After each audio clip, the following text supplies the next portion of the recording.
ಮಾಜಿ ಪ್ರಧಾನಮಂತ್ರಿಗಳಾದಂಥ ಇಂದಿರಾ ಗಾಂಧೀಜಿಯವರು ಕರ್ನಾಟಕ ರಾಜ್ಯದ ಟಿ ನರಸೀಪುರದಲ್ಲಿ ಪ್ರಥಮ ಬಾರಿಗೆ ಅಂಗನವಾಡಿಗಳನ್ನು ಇಡೀ ದೇಶದಲ್ಲಿ ಪ್ರಾರಂಭ ಮಾಡಿದ್ರು ಅಂತ ಅತ್ಯಂತ ಹೆಮ್ಮೆಯಿಂದ ಹೇಳಲಿಕ್ಕೆ ಬಯಸ್ತೇನೆ. ಅದರ ಒಂದು ನೆನಪಿನ ದ್ಯೋತಕವಾಗಿ ಇವತ್ತು ನಾವು 50 ವರ್ಷದ ಸಂಭ್ರಮವನ್ನ ಆಚರಣೆ ಮಾಡ್ತಾ ಇದ್ದೇವೆ. ಇಂದಿರಾ ಗಾಂಧೀಜಿಯವರ ಒಂದು ಪರಿಕಲ್ಪನೆ, ಇಂದಿರಾ ಗಾಂಧೀಜಿಯವರ ಆಸೆ ಏನಾಗಿತ್ತು ಅಂತಂದ್ರೆ, ಬಡವರ ಮಕ್ಕಳು ಕೂಡ, ನಮ್ಮ ಭಾರತ ದೇಶದಲ್ಲಿ ಬಡತನ ಬಹಳಷ್ಟು ಇತ್ತು 50 ವರ್ಷದ ಹಿಂದೆ. ಬಡವರ ಮಕ್ಕಳು ಆರೋಗ್ಯವಾಗಿ ಬೆಳಿಬೇಕು, ಪೌಷ್ಟಿಕ ಆಹಾರದ ಜೊತೆಯಲ್ಲಿ ಉತ್ತಮ ಗುಣಮಟ್ಟದ ಶಿಕ್ಷಣವನ್ನು ಹೊಂದಿ ಸಮಾಜಕ್ಕೆ, ರಾಜ್ಯಕ್ಕೆ, ರಾಷ್ಟ್ರಕ್ಕೆ ಉತ್ತಮ ನಾಗರಿಕರಾಗಬೇಕನ್ನುವಂಥ ಉದ್ದೇಶದಿಂದ, ಮಹತ್ವಾಕಾಂಕ್ಷೆಯಿಂದ ಈ ಒಂದು ICDS ಪ್ರೋಗ್ರಾಮ್ ಅನ್ನು ತೆಗೆದುಕೊಂಡು ಬಂದರು. ಅದಕ್ಕೆ ಅಲ್ಲಿಂದ ಇಲ್ಲಿಯವರೆಗೆ ಸೇವೆಯನ್ನು ಸಲ್ಲಿಸಿದಂಥ ಎಲ್ಲ ನನ್ನ ಅಂಗನವಾಡಿಯ ಕಾರ್ಯಕರ್ತರು, ಸಹಾಯಕಿಯರಿಗೆ ನಾನಿವತ್ತು ಅಭಿನಂದನೆಯನ್ನು ಹೇಳಲಿಕ್ಕೆ ಬಯಸ್ತೇನೆ.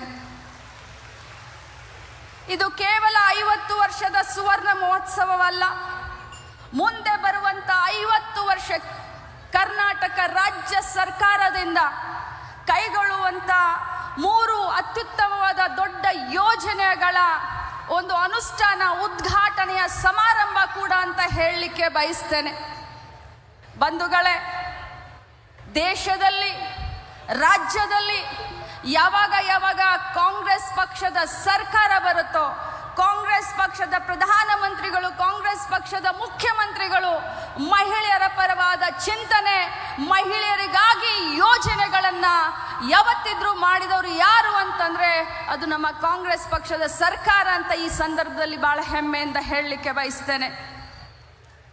ಇವತ್ತು ಅಂಗನವಾಡಿ ಕಾರ್ಯಕರ್ತರಿರಬಹುದು, ಆಶಾ ಕಾರ್ಯಕರ್ತರಿರಬಹುದು, ಪಶು ಸಖಿಯರಿರಬಹುದು, ಕೃಷಿ ಸಖಿಯರಿರಬಹುದು, ಇವತ್ತು ಮಹಿಳೆಯರಿಗೆ ರಾಜಕಾರಣದಲ್ಲಿ ಪ್ರತಿಶತ 50% ರಿಸರ್ವೇಶನ್ ಇರಬಹುದು, ವಿಧವಾ ಪೆನ್ಷನ್ ಇರಬಹುದು, ಫುಡ್ ಸೆಕ್ಯೂರಿಟಿ ಆಕ್ಟ್ ಇರಬಹುದು, ಬಡವರ ಮಕ್ಕಳಿಗೆ ಕಲಿಕೆಯಲ್ಲಿ, ಅದರಲ್ಲೂ ನಾವು ಹೇಳ್ತೀವಲ್ಲ, ಬರೀ ಶ್ರೀಮಂತರ ಸೊತ್ತಲ್ಲ, ಕಲಿಕೆ ಬಡವರಿಗೂ ಕೂಡ ಸಲ್ಲಬೇಕು ಅನ್ನುವಂಥ ವಿಚಾರಧಾರಣೆಯನ್ನು ಯಾರಾದರೂ ಇಟ್ಕೊಂಡು ಸರ್ಕಾರವನ್ನು ನಡೆಸ್ತಾರೆ ಅಂತಂದರೆ ಅದು ಕಾಂಗ್ರೆಸ್ ಪಕ್ಷದ ಸರ್ಕಾರ ಅಂತ ಭಾಳಷ್ಟು ಹೆಮ್ಮೆಯಿಂದ ಹೇಳಲಿಕ್ಕೆ ಬಯಸ್ತೇನೆ.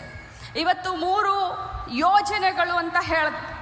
ಮೊದಲನೇದಾಗಿ ಭಾಳ ಹೆಮ್ಮೆಯಿಂದ ಹೇಳೋಣ, ಅಕ್ಕ ಪಡೆ.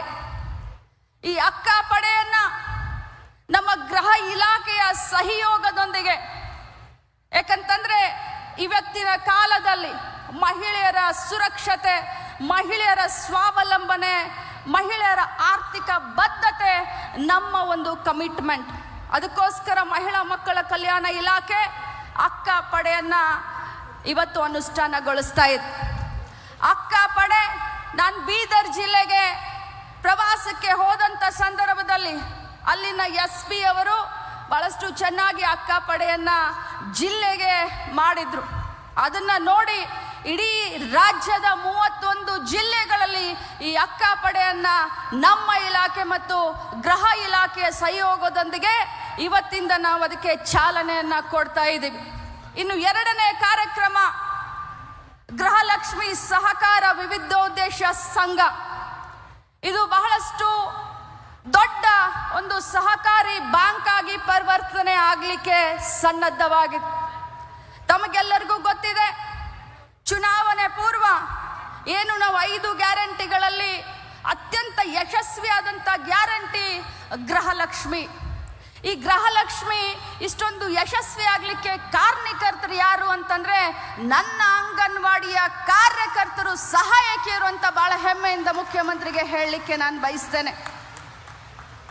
ಆ ಒಂದು ಊರಲ್ಲಿ, ಹಳ್ಳಿಯಲ್ಲಿ ತಾವೆಲ್ಲ ಶ್ರಮಪಟ್ಟು ಈ ಯೋಜನೆಯನ್ನ ಜಾರಿಗೆಗೊಳಿಸಲಿಕ್ಕೆ, ಜನಪ್ರಿಯ ಮಾಡಲಿಕ್ಕೆ ತಾವೆಲ್ಲ ಕೈ ಜೋಡಿಸಿದ್ರೆ ಅದರ ಮುಂದುವರೆದಂಥ ಭಾಗ, ಒಂದು ದೊಡ್ಡ ಹೆಜ್ಜೆ ಗೃಹಲಕ್ಷ್ಮಿ ಸಹಕಾರಿ ಸಂಘ.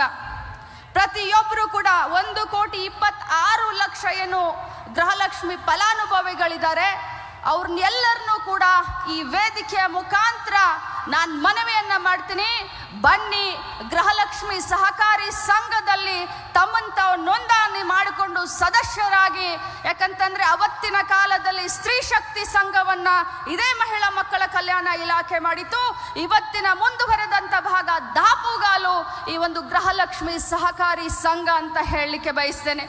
ಅದರ ಜೊತೆಯಲ್ಲಿ ಕೇಂದ್ರ ಸರ್ಕಾರ, ಕರ್ನಾಟಕ ರಾಜ್ಯ ಸರ್ಕಾರದ ನಮ್ಮ ಇಲಾಖೆಯನ್ನ ಮಾಡೆಲ್ ಆಗಿ ತೆಗೆದುಕೊಂಡಿದೆ.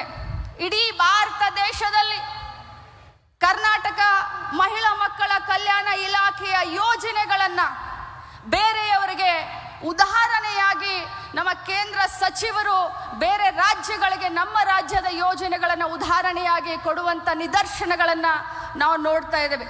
ಅದರಲ್ಲಿ ಪ್ರಥಮವಾಗಿ ಮುಂಬರುವಂತ ದಿನದಲ್ಲಿ LKG UKG ಇನ್ನು ಮೇಲೆ ನಮ್ಮ ಅಂಗನವಾಡಿಗಳನ್ನ ಗೌರ್ಮೆಂಟ್ ಮಾಂಟೆಸರಿ LKG UKG ಅಂತ ಪ್ರಾಯೋಗಿಕವಾಗಿ ಇವತ್ತಿನಿಂದ 5,000 ಅಂಗನವಾಡಿಗಳಲ್ಲಿ ನಾವು ಚಾಲನೆಯನ್ನ ಕೊಡ್ತಾ ಇದ್ದೇವೆ.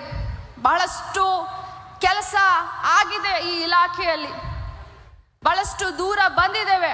ಆದರೆ ಇನ್ನೂ ಬಹು ದೂರ ನಾವು ಸಾಗಬೇಕಾಗಿದೆ.